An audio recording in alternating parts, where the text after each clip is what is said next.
Welcome to Rossman Radio, the podcast where we dive deep into the journeys of entrepreneurs, founders, and e-commerce brands that are breaking through the noise and scaling like never before.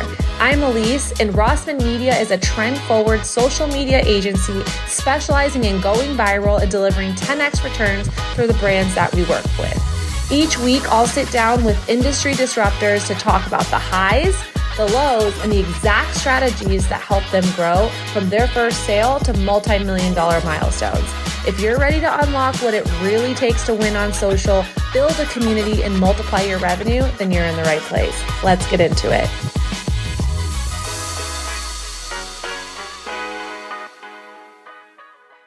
All right, we're here with Jack Farrell, VP Global E-commerce for PopSockets. Jack, thanks for joining us. Hey, Rob, pumped to be here, man. I'm glad we're finally doing this. You and I could talk about this for hours. We've got 20 minutes, so let's make it happen. Let's do it. So you've described, I think a lot of people are really familiar with PopSockets. It's a brand instantly recognizable. I've told people that I'm going to talk to you today, and they're like, oh man, yeah, I've got one of those. You've described PopSockets as being in a turnaround phase. What sparked that shift, and what's been the biggest thing you've unlocked so far in making the brand, relevant again? No, cool. Love the question. And before I get into like the turnaround phase and why to make it relevant, I want to say why should people love PopSockets if you are an e-commerce operator? And really, there's 5 reasons. I say it all the time, and people think I'm hyperbolic, but we have these 5 disproportional reasons to win that I don't think there's another brand, another company out there that has these 5. We have optimal product characteristics. We're small in size, we're light in weight, and we're high in value.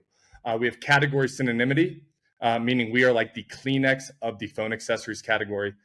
We have a product that's inherently viral in this selfie culture world that we're in, this creator content world that we're in.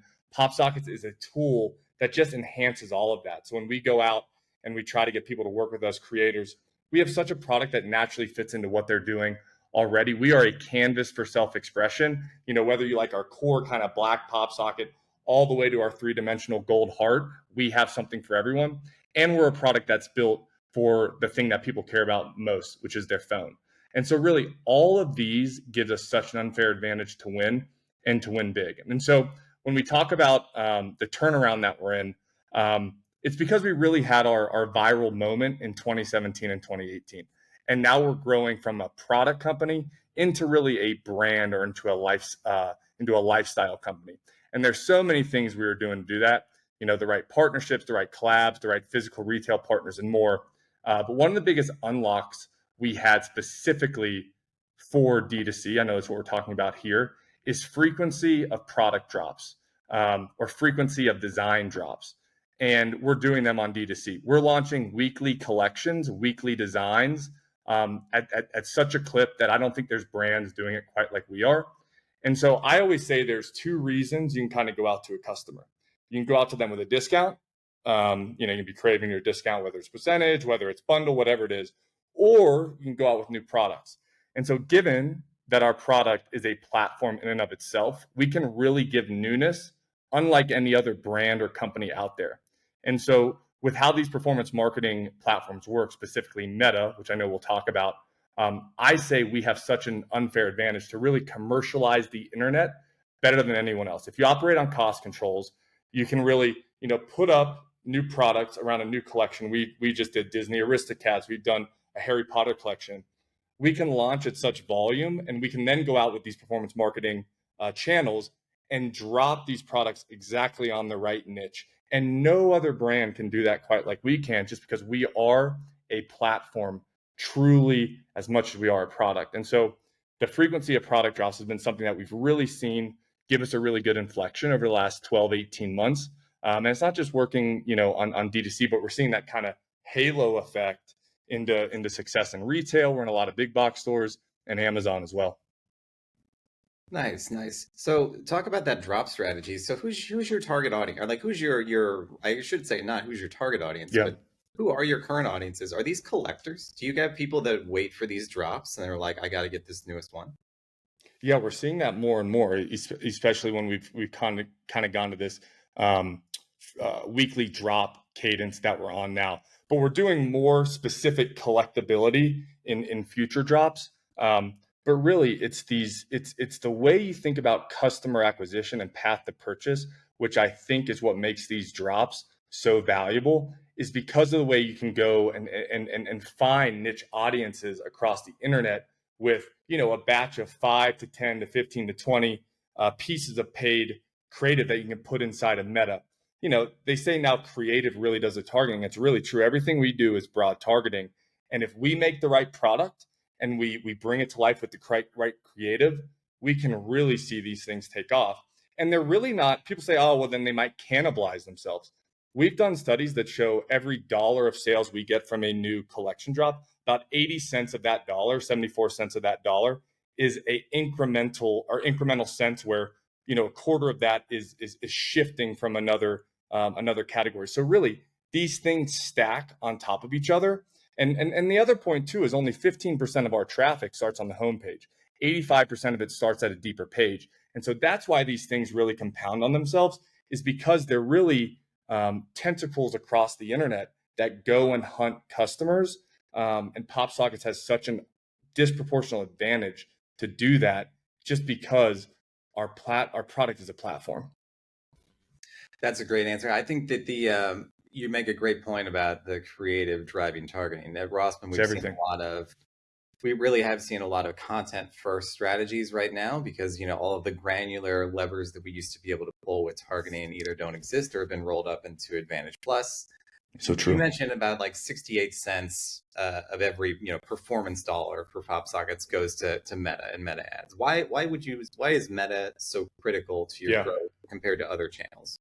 I think we chatted before that might have been a number I pulled from that Northbeam study, but it's not far off from us. Northbeam, if people haven't seen it, they just came out with this like media buyer index. I'm not sure if it's something they put out all the time, but they really did a good job of, giving media buyers, performance marketing folks that just, live and breathe this stuff, like gut checks of, is my allocation right? And I think if I look at it, they said 63 cents of every dollar media buyers are spending now is going to Meta. 26 cents is going to Google, and then TikTok's at like 3, YouTube's at 2, and the rest is taken up by like Snap, AppLovin, Pinterest, and the longer tail stuff. And really the reason's pretty simple. I mean, people aren't just doing this out of altruism to give Meta money. They're doing this because that is where the incremental dollars are. And Meta does that better than anybody else. I mean, we relentlessly pursue incrementality. We relentlessly pursue MMM studies that give us that guidance of where does that dollar that we get come from that we would not have gotten otherwise. And so we look at this stuff all the time. And, we mentioned that this Northbeam study is at about 62, 63 cents. We're not too far off. And frankly, we maybe skew on the upper end of that. And that's really because of these studies that we do all the time. Again, whether it's geo holdouts, inverse holdouts, and looking at MMMs, regardless of the metric you look at, whether it's saturation, ad stock, everything really points to Meta as where the best investment is to get new customers. And so that's why I say Meta, I want to spend as much as I possibly can on cost controls. That's that launch strategy, creative volume. But then Google's a different play too. Google, I want to spend the right amount. I don't want to spend too much. I don't want to spend too little. I want to spend the right amount. And PopSockets a little bit nuanced. Last year we had about 66 million branded searches on Amazon. Proportion of that was on Google. So we have a lot of branded search. So it's really easy for us to put a paid click in the middle of a purchase that would have happened anyway. So we're constantly testing across a ton of different segments. What is that right amount to spend on Google? So then we can really loosen our cost controls and spend more into Meta. Yeah, that makes a lot of sense. I think that fits into what you were saying about the actual product, the creative, the content driving the performance, right? For a dynamic search campaign, you've got all the branded traffic you can handle.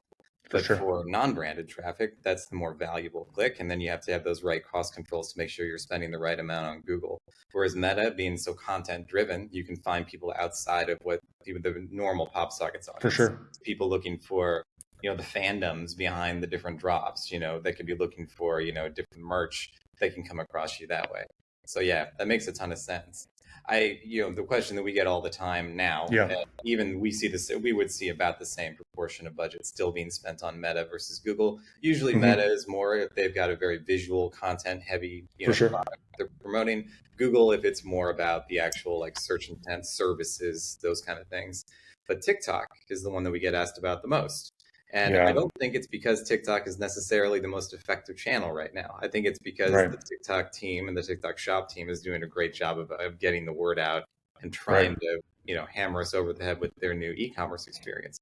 For What's sure. been your experience so far with TikTok shop and specifically affiliate marketing, which we see a lot of too? And I know that, Shopify plays a role into that, but TikTok and creators, I think, are the questions Yeah. that we get the most questions about. So how's that played into your strategy so far?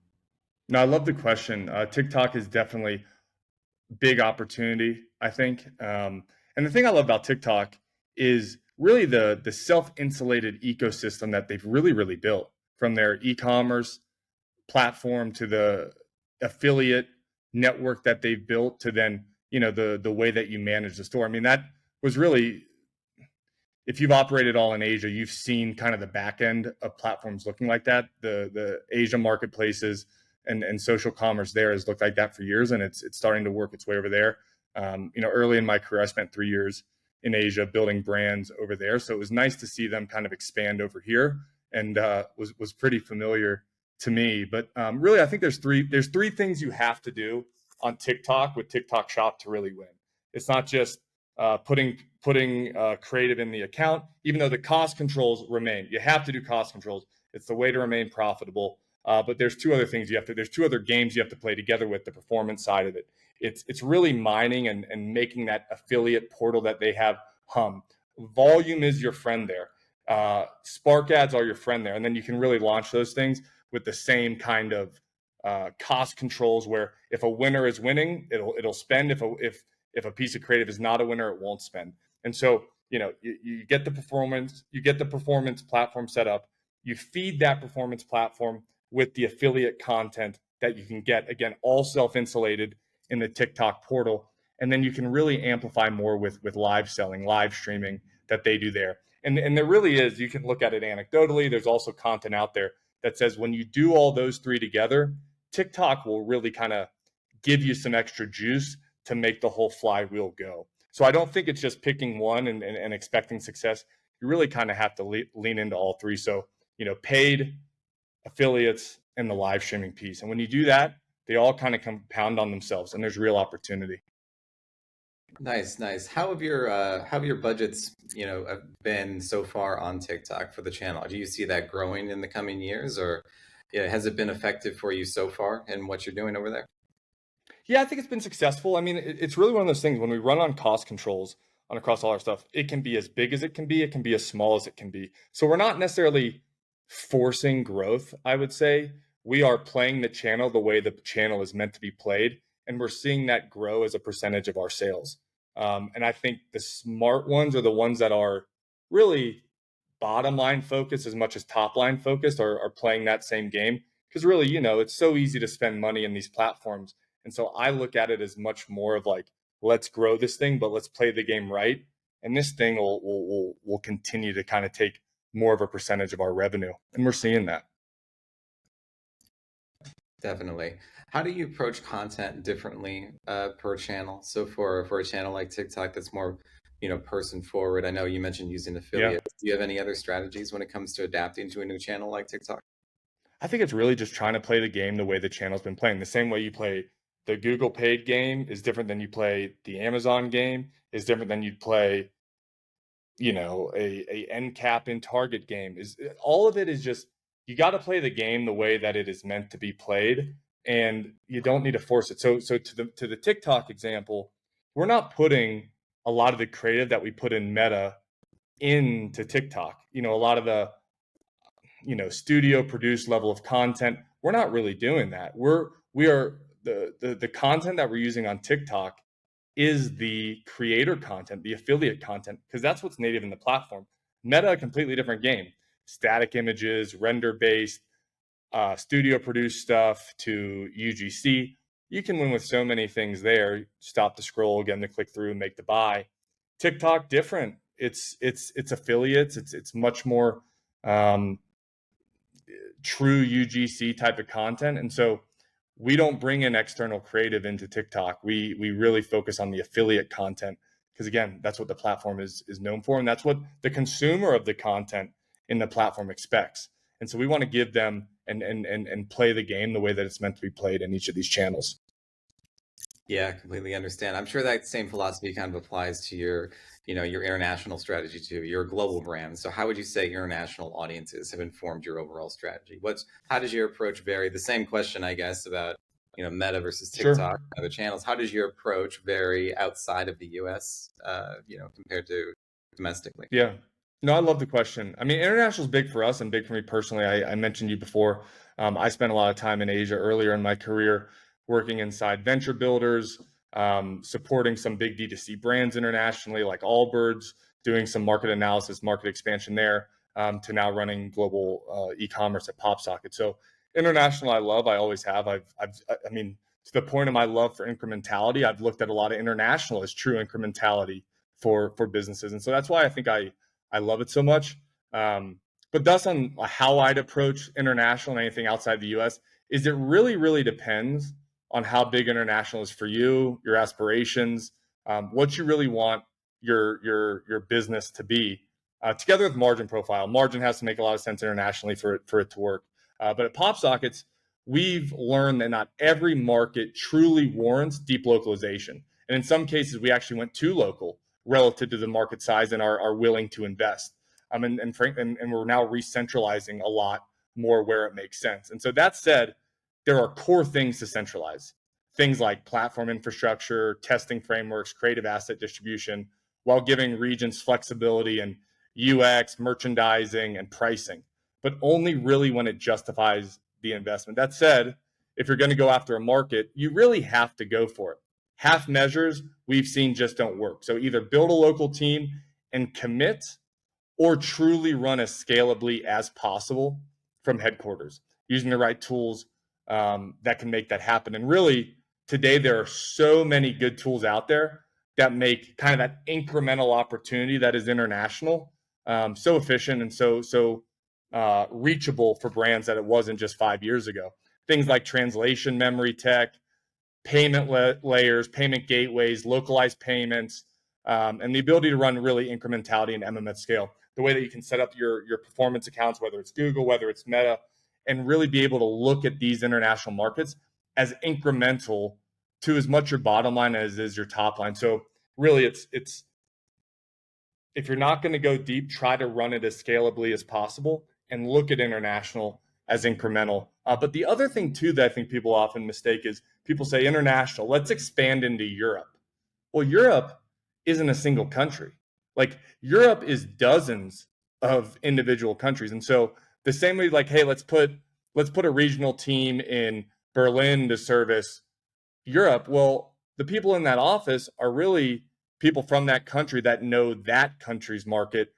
They wouldn't be as familiar with, say, a France, a Spain, a Finland, like all of that. And so really, unless you're going to go deep into a market, and by market, I'm trying to impress, it's a country that is a market.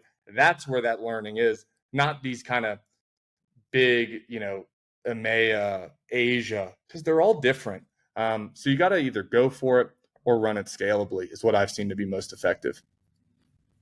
Yeah, that's a great point. I think that a lot of when we talk about international performance and how we're adjusting per market is more than just per country. It's more than just it's very you can go hyper local, maybe you can go a little too hyper local, but I think that what I'm hearing from you a lot of is efficiency. So how can we scale in the most efficient way possible? How can we get incremental revenue, incremental growth at a scale that makes sense? If you had some final thoughts on how to accomplish that for brands out there, how you accomplish that scale and that incrementality in a responsible, efficient way, what would you tell brands?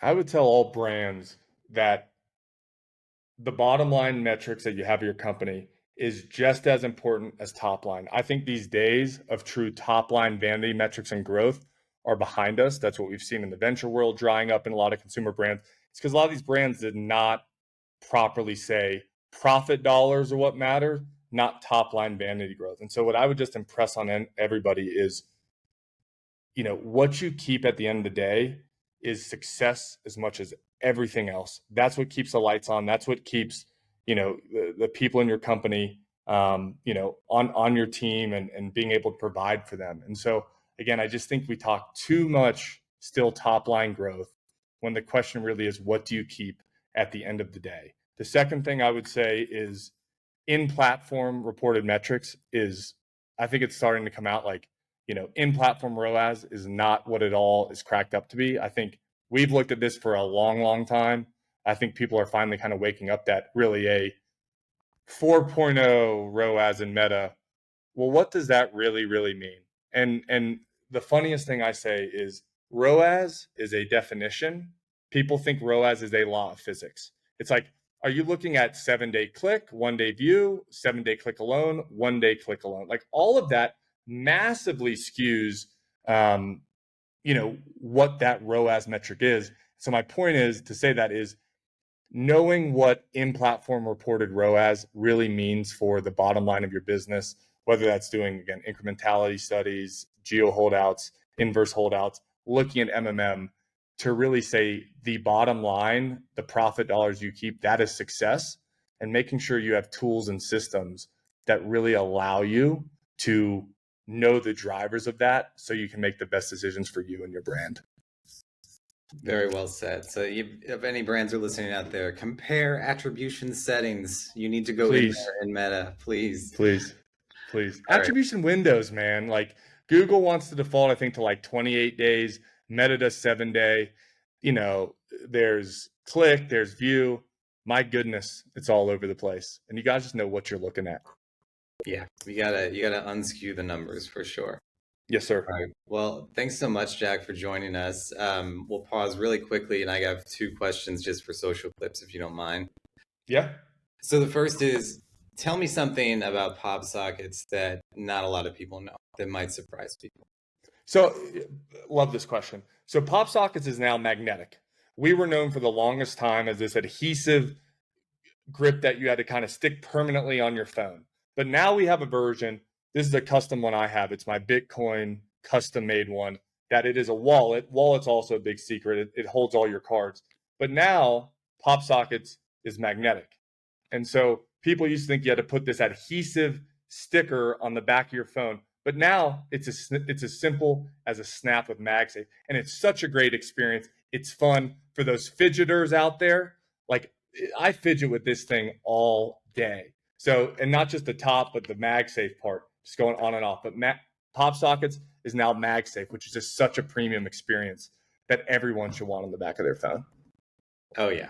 I don't think I could handle with peeling another one off. That MagSafe is a lot better. And then finally, what's a marketing campaign, a brand that you feel does a great job that you've seen either on a social media campaign, a commercial campaign, a commercial, anything that jumps to mind that you guys see and either have tried to emulate or you just kind of like?